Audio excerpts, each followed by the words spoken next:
everyone, it's time for your Tuesday Daily Trucker News Update. I'm Isela Rios. And I'm Carlin Stafford. We have a lot of news to cover today, including how LA's congested port is impacting the U.S., details about Pennsylvania's proposed bridge tolls, that's kind of a tongue twister, and which companies are facing lawsuits after a deadly crash in Fort Worth. So let's get trucking.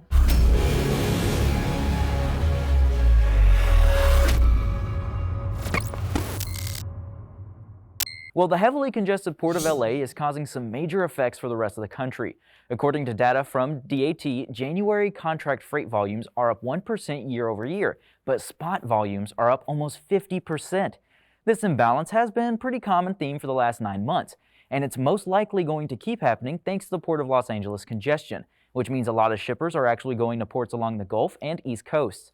This is in turn causing rising container volume, which leads to more opportunities to haul freight and make more money.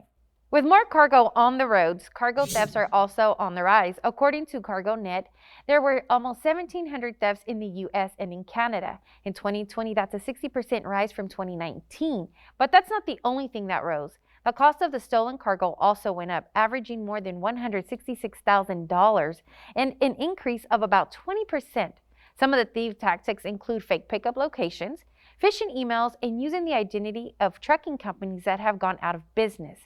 Many experts recommend trackers in your trailers or hidden in the cargo itself can help you recover the goods if they're stolen. But at the end of the day, training and awareness are going to help reduce the risk of cargo theft. It's also important to know what locations are more at risk, so do your research and make sure your dispatchers and drivers are aware. You know, that is also just great advice for kind of everyday life. Whenever you're planning a trip or doing anything, do a little bit of research. See kind of the dangers of the area, if you will, especially if you have precious and important cargo that is a bit pricey. Oh yeah, and they're out there. There's people out there just waiting to take your stuff. That's right, and you can be on the hook for it if you're not careful, so keep your eyes and ears open. Well, we know our infrastructure needs some TLC, and now leaders of the U.S. House Transportation Committee are calling on President Biden to fully utilize the Harbor Maintenance Trust Fund. Thanks to COVID, it's become even more apparent that our ports, much like our roads, are taxed beyond their limits. The letter, sent early February, says by releasing the roughly $10 billion in that fund, the Army Corps of Engineers would be able to deal with maintenance obligations and make needed repairs to the ports, which in turn would have an immediate impact on the nation's economy and infrastructure. Now, I'm sure you're asking, how does that impact me, the driver? Simple. Properly maintained ports can cut down on congestion, which means freight gets put on trucks faster and on the road quicker. If you travel through Pennsylvania often, you may not like this next story. PennDOT announced the bridge is being considered for tolls. This is all part of the Major Bridge P3 initiative, which aims to raise funds to help repair and replace bridges. The bridges up for consideration for these projects include the I-178 in Lynn-Hartsville Bridge in Berks County, I-79 Bridgeville Interchange in this is just going to be a little hard for me, but it's Allegheny County, I-80 Canoe Creek Bridges in Clarion County, I-80 and Nescopec Creek Bridges in Lucerne County, I-80 in North Fork Bridges in Jefferson County, I-80 over Lehigh River Bridge in Luzerne and Carbon counties, I-81 and Susquehanna Bridge in Susquehanna County, and I think I said it's Susquehanna County, 183 South Bridge in Dauphin County, and the I-95 Girard Point Bridge in Philadelphia County. That's a lot of bridges. Tolling would be electronic and all funds would go back to the bridge where the toll is being collected to pay for any projects. You know, I know drivers aren't a huge fan of tolls. I'm not a huge fan of tolls either, but at least the money that they're collecting is going back to that specific bridge. That's true. That's the whole benefit of tolls, is that it takes care of the road that is being tolled, or well, it should be. And they're nicer. Hopefully they'll be nicer, and those are just being considered, so of course when they have made a decision, we'll let you guys know about that update as well.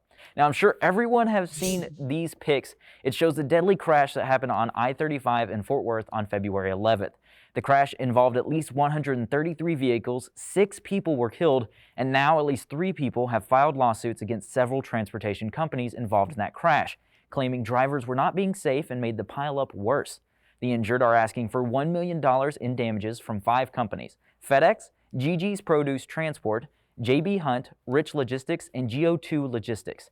The lawsuit claims the companies and their drivers were negligent and failed to take the road conditions into account, which led to the deadly accident. Well, looks like the Nikola Corporation is making headlines again. This time it has revealed the timeline for the production of its zero-emission hydrogen-powered fuel cell trucks. According to the timeline, we can expect low production volume of the Trey model to begin in the second quarter from the still under construction plant in Arizona.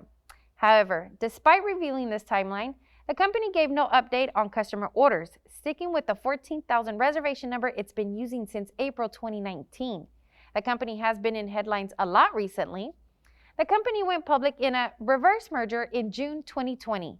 The company founder left in September of 2020 and manufacturing an equity deal with the General Motors, which ultimately led to the cancellation of the hype electric truck called the Badger. You know, a lot of people were excited for that Badger truck, and a lot of people are excited for the actual Trey models because I think Anheuser-Busch is supposed to be like one of the first test drivers or something like that.